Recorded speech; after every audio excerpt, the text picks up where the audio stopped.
Hello again, this is part two. I got cut off. I don't have to remember what I was talking about. Oh yeah, another thing with these pills, the Tylepram, it makes you forget a lot of stuff throughout your day. So you could tell me something and I will totally forget. Holy shit. I think I was talking about, what was I talking about? Talking about something. Oh, I think I was talking about, I don't remember. Anyway, I just know that being depressed is not cool. Having anxiety attacks aren't cool either.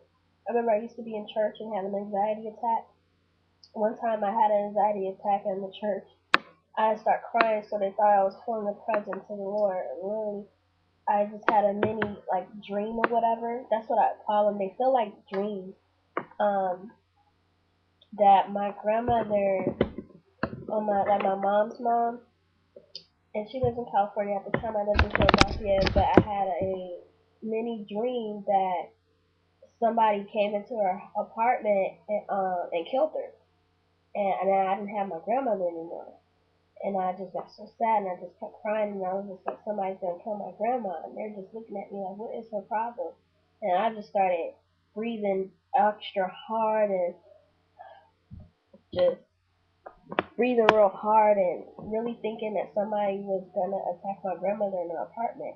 Now I know that there's crazy people out there that actually do that, try to get their money. I don't know. That's what happened.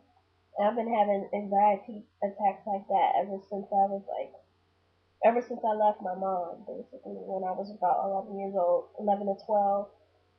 I think I was 12 years old the last time I seen her. And before 2006, I came out here and I found my mother in 2006, and I've been in living in California with my mom ever since. Um, since a couple of setbacks. Not living that, or whatever. Um, yeah. So another thing, I'm trying to think why. Oh yeah. So basically the reason why I'm depressed, I keep fiddling with this. I'm supposed to be taking this to YouTube. This is really, it's really hard trying to talk through your issues or whatever like that. And I'm fiddling with this. This is just the battery pack, and I'm just for the computer. I need to stop before the computer goes away. But I don't know. It's just really. Oh, you like this? Yeah. But got it at Target for $2. $2.50.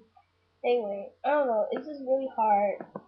I'm trying to finish out this little video because I was encouraged by Coco Crit to do it and whatever. I'm just like, oh, I can't see how you did it. It's just so hard. And I've got issues. I mean, everybody usually has issues, but I've got issues. But the main thing about me is that I'm a workaholic, and I love to work. And one thing about me is that I won't ever just sit there and quit on something. I won't quit on myself. So committed suicide is something that I tried to do at one point, but I didn't succeed at it. So I laugh because I tried to. I was really young and I tried to stick a needle through my throat thinking that all the air would come out of my body and I was going to die. So I just find that funny because there's just no way that that can actually happen. There would have been a hole there, but it wouldn't just mend it. So, but anyway, I'm just, I'm the type of person that's I'm a survivor. I don't quit. I'm not a quitter. Um, and if I do lay something down, I'll always come back to it when I'm ready to handle it. With having depression and having anxiety attacks, it's very hard because I feel that some people just don't understand me. They don't under, I understand I'm more of a dry humor type of person. I laugh at other things too, but I have dry humor. And when I make jokes or I say something, people take it too seriously. So I'm just like, man, nobody understands me. And I try to think about. Like maybe if I had a man, if I had somebody I could talk to and they could understand me, I'll be fine. And I actually had a man that understood me and we understood each other. But then he would pull away from me, and I'm just like I feel like you know if you can't trust me, then why are we together? But I love this man. I still love him now. I love him today. We're not together, but I wish that everything could have worked itself out. But anyway, that's one thing. I wish I could probably make another video about relationships and love. Don't ever try to find yourself in another man or another woman and think that that's gonna be okay. It's not okay. You have to be your own self, your own individual, and that's what that other person will like. Like I don't want to say his name, but I love him for him, and I like everything about him. Beside, there's things that get on your nerves about that person. Like I hate when he does this, that, and this. Or hate when he chews his mouth open or something like that.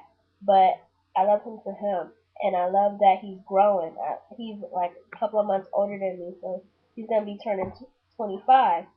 So I'm just like, okay, cool. And I'm like, I love to learn, so I don't have a problem with being taught. I like the fact that I am a woman and I can be up under a man and he can guide me in the right direction. And that's the one other thing about love and relationship is you have to make sure that you're being guided or you're up under a helper because what women are helpers or helpmates in a marriage is you making sure that you're with the right helper. You don't want to be with somebody that's freaking beating you down and tossing you upside your head and ramming his penis inside of you and all that other crazy stuff. That's not love. I mean, a fuck is a fuck. I mean, I'm sorry to get off the subject, but a fuck is a fuck. Having sex is another thing, and then making love is another. Now, I've never made love. I've had sex before, and it was really, really good. I fucked before, and it was really, really nice. But, you know, I want to be able to have an emotional connection with that person and just be like, oh my gosh, I love this person. And however making love is, that's what I want to do with that individual, with my husband, you know, my accent. If you did, I'd be able to understand. Ah, listen.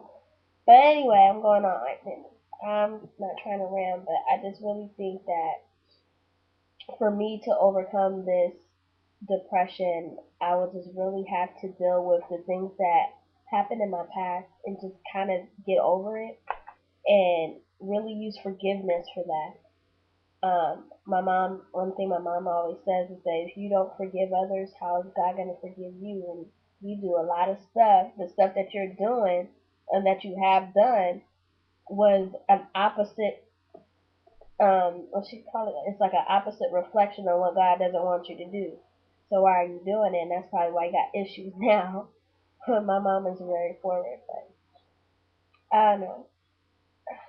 I think, well, this is my video, and I just hope maybe somebody that watches this video, maybe they go do the same thing.